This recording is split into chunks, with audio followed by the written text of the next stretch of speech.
Tak, ahoj lidičky, ahoj přátelé, my vás tady zdravíme s Angel, s krasavicí bílou, krajtou, úžasnou.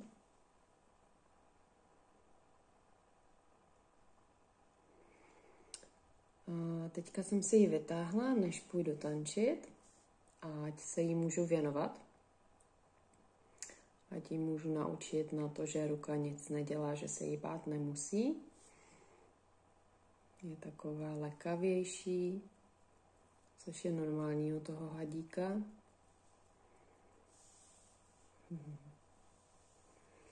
A právě o tom to je se tomu hadovi věnovat. A dát mu tu energii, ten čas, tu trpělivost. Ať se naučí na to, že opravdu ruce jsou v pořádku, když mu budete sahat na hlavičku, že se nic neděje, že ho budete jenom hladit. Tady cítím, že má hlad. Když měla myšičku vlastně, jak přijela čerstvě v teráriu, tak nechtěla, což určitě dává smysl po dvouhodinové cestě autem, tak samozřejmě, že ten had bude z toho trošku ve stresu. No a teďka už cítím, že je taková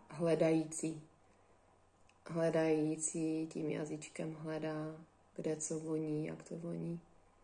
A tak se většinou pozná, že má ten hadík už choutky, takhle to řeknu. Že? Angel. Jinak prozatím spinká celkem hodně, takže je zalezlá. No drž se holka. No. A právě o tom to je tady ten čas trávit s tím hadem, abyste si ho vlastně vychovali do klidného, mírného zvířátka, které z něho chcete mít. Určitě bych ho nenechávala jenom tak. Já se vlastně soustředím na to, abych ty hady měla slušně vychované, hezky vychované, v klidu, ať přijímají i někoho jiného. Takže když někdo přijde, tak je vytáhnu, nechám, ať si je učuchá, ať si polozí klidně. A takhle vlastně si vytvoříte takového přátelského domácího mazlíčka z hadíka. Takže tady zdravíme. A zase opět nahrajeme